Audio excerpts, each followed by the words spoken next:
Right, what is up, my YouTuber? What is up? It's been a long time since I got on here and make some content for you guys, but today I want to talk about the Mavic Mini Pro 4 and the Mavic Mini Pro 3. But ideally, I'm not going to go into the specs and all the nitty-gritty, and I have not been able to take it out on a test flight yet because of the weather here in the UK. It's been like But what I want to talk about is some things that a lot of you might have missed going out and picking up the Mavic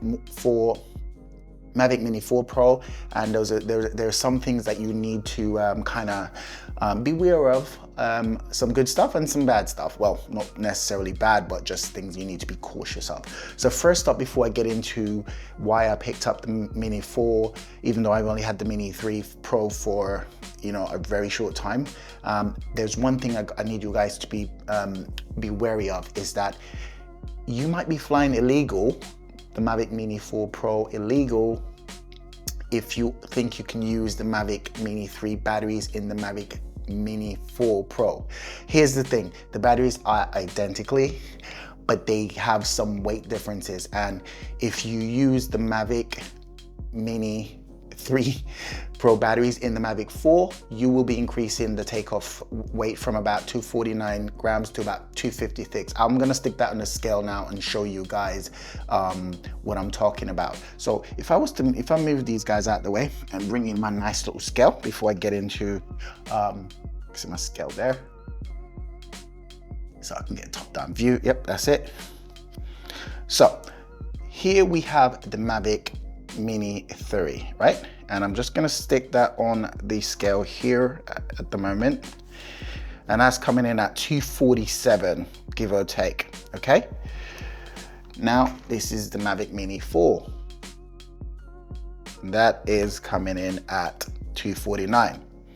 But here's the thing, so I'm gonna swap out batteries. So this is the original battery here, and this is the Mavic Mini 3 battery. If you notice, I've got like a little 3, I'll put it here if you can see. I have like a little 3 there, so I know. So this is the 4, and I'm gonna just stick that into here like so, and look what's happened. 253, guys. So you're now above the legal limit for an unregistered drone, so just be wary of that. Now, I know you guys probably wouldn't get caught doing this, but if it does happen, you could face a fine, and it's not worth the headache. So be very wary of that. So, because if you're like me thinking, I am going to buy the Mavic Mini 4 Pro, and then I'm going to use my Fly More pack from my Mini 3, yeah, forget it. You have to sell everything just to avoid these weight issues and buy a whole brand new kit. But if you're out flying about and not disturbing anybody, then you can get away with it. But I'm just letting you know to be very wary of this, particular thing that's happening. Okay, now that we've got that out of the way, I'm just gonna talk to you guys about the, let me put these away. Sorry, about the things that sort of pushed me to purchase the Mavic. So I'm gonna get the scale out of the way, put the remotes out of the way for now. I'm gonna talk about that in a second.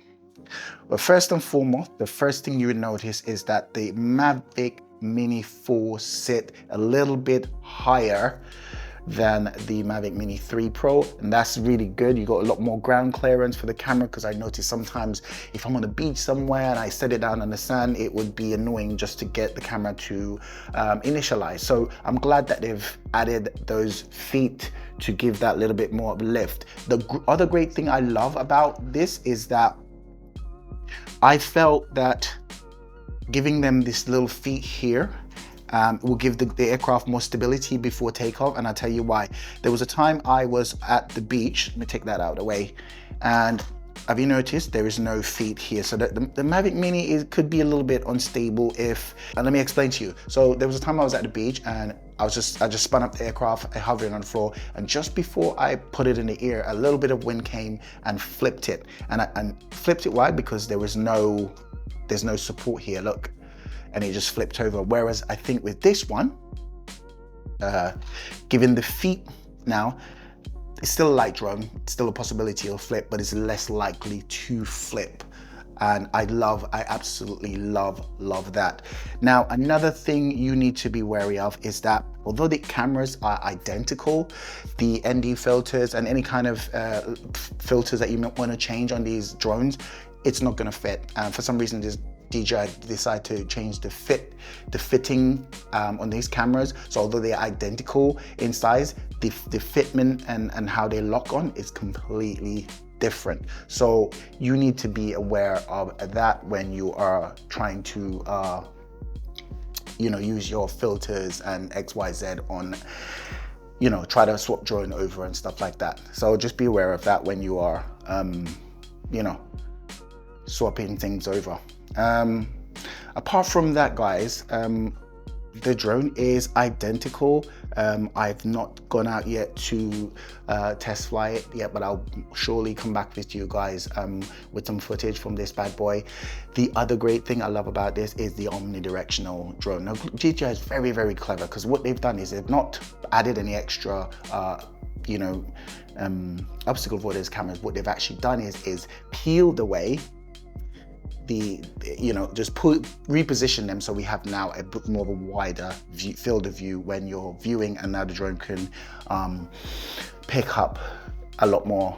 Okay, so the other great thing that I love about this new Mavic Mini 4 is that they've added back the LED light. Now, I come from a line of drone. I've had the Mavic. I think I started drones from the Phantom 4 Pro, then I went to, the Phantom 3 Pro, then the Phantom 4, then the Phantom 4 Pro, the Phantom Obsidian, then I went for the original Air, and then I settled with the Mavic 2 Pro for a very long time. Such an amazing drone. And I think the only reason why I got rid of that drone is because of all these new regulations that's been coming in, and it's just, sometimes it's not even worth the hassle. So I went and got the Mavic Mini 3 Pro, which is a great drone, but I just felt the little things that annoy me, maybe little things for you, but they were a big difference for me, especially, now we have a much higher ground clearance for the camera. I think that's a super plus. I thank you, DJI, for doing that.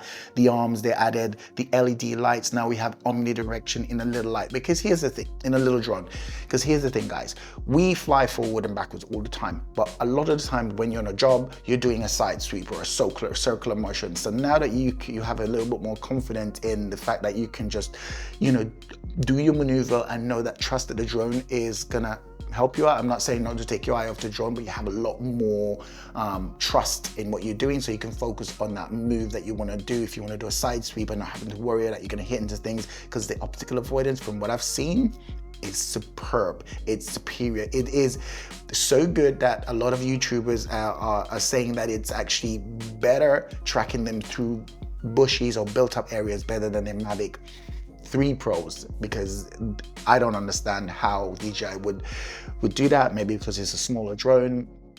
I don't know, but apparently it is. But I'm yet to find that out. I'm going to be showing you guys some footage that I've got in the next video. Now, that's enough for the drone. Apart from that, everything else is identical.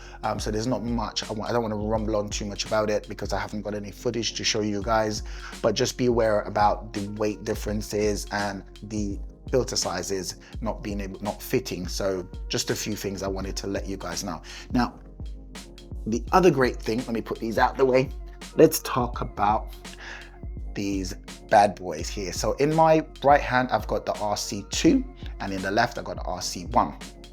Now, the first thing you notice is that both of them are identical in size, height, and everything, but there's a slight color differentiation in the RC2. You get a light darker gray, which I think is really nice. I wish DJI had done the drone that color as well. It'd be nicer.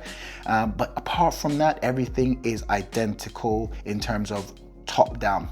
You'll notice as well they've added some antennas onto the RC2, which helps a lot with the transmission, because I have noticed I've had some interference issues with the Mavic Mini 3 Pro at the beach, especially when going around cliffs and stuff like that. I do tend to lose some connection. So I'm glad they've added some antenna, which from what I've seen so far, it's given the drone a lot more connectivity and less dropout. So the other things that's changed is the focus wheels, the zoom wheels are now on an RC2, they're now plastic rather than the metal that is found on the RC1. The underside of the controllers, the RC1 just had a heat dissipating, and now the RC2 actually has got a built-in fan. Now, yesterday when I was updating this, because I just got this yesterday, when I was updating it, I heard some noise, and it reminded me of when the Mavic Pro4 used to update. The fan would just kick in, and I'm thinking, what is that noise? The minis don't have fans in them. Well, like that. Yeah, the noise from this, yeah, it's super loud when it's cooling down. But I'm not sure that would happen while out in the field, but at least you know that it's working. But apart from that, everything else is pretty similar. These buttons are the same, and the knobs are now placed sort of underneath this lip here, and I think this lip here is to aid it's something to do with the way the antennas are positioned. But yeah, that's the physical side of the controllers. Now, I don't know if you guys witnessed this, but on the RC1, it's a bit laggy when trying to go from menu to or changing settings and stuff. It's a bit of a laggy, and on the RC2 I've noticed that they start up a lot quicker than it starts up a lot quicker than the so let me just switch these drones on. Let's switch them on. And then what we're going to do is we are going to, if I put this here like so, sorry, switch these drones on. Oh God, it's so finicky. And what I'm gonna do for you guys is I'm gonna do a startup of the remote, just for you to see how long they take to start up. So I'm going to do it together, and I think that is bat on. Now that one came down a lot quicker, but in terms of connecting to the drone, the RC2 does do it a lot faster, and I'll let you guys be the judge of that. So we're going.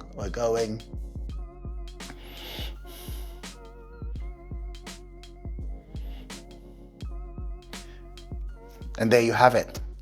So much quicker than this one. Look at that. It's just so faster, you know? And I love that. So if I can just turn these away from here, maybe looking at each other. Maybe looking at me, looking at the camera. Yeah, because that way, yeah, because that way then it's not even, yeah. So first thing I want to show you guys quickly is how quickly things operate. So on the RC1, if I wanted to go from photo to say video mode, it actually, let me do it here. Sorry, let me do it from the controller. So to go from, so I'm in photo mode, and put them both in photo mode. This is on the RC1. To go to video,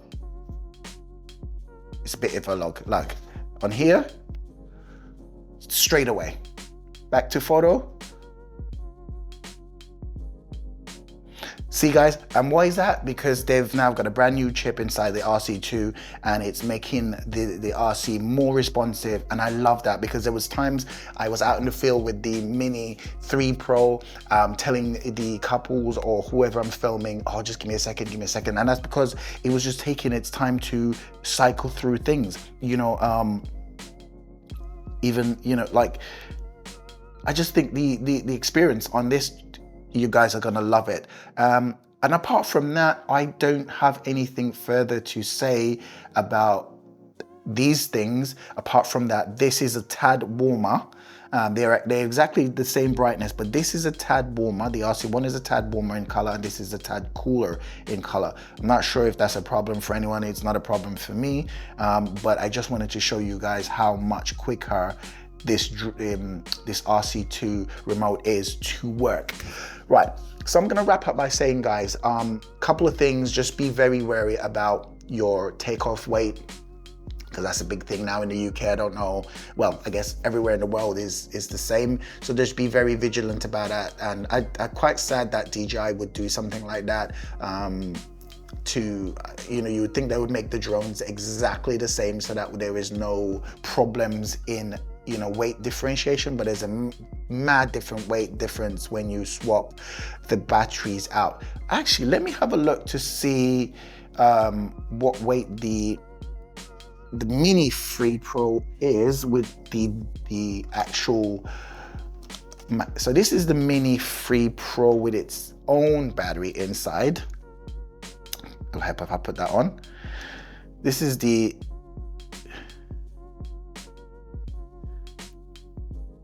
with its own weight inside. So that's 240, I'm hoping you can see that, 247 with its own battery. Now let's see what happens with when we swap the batteries out. So I'm gonna stick the 4 battery into the 3 and see what come up with. 243, the Mavic Mini 3 Pro is 243 with the Mavic Mini 4 Pro battery inside. So there you guys have it. You've been warned. Go out and have fun, enjoy your flying, but at the same time, please enjoy, do things correctly so that it can stop all these new drone laws from coming in and disrupting the hobby style, because this is now going to be my main work, but also my hobby drone, because it's so tiny. It fits in my pocket, in my pocket. It fits anywhere. So guys, please, I know these things are very small, but for us drone users, it's good if you guys can just follow these little bit of rules, and then it will help us out in keeping our drones in the air without too many laws coming in. So until next time, guys, it's a drone affair. Love you guys. Bless.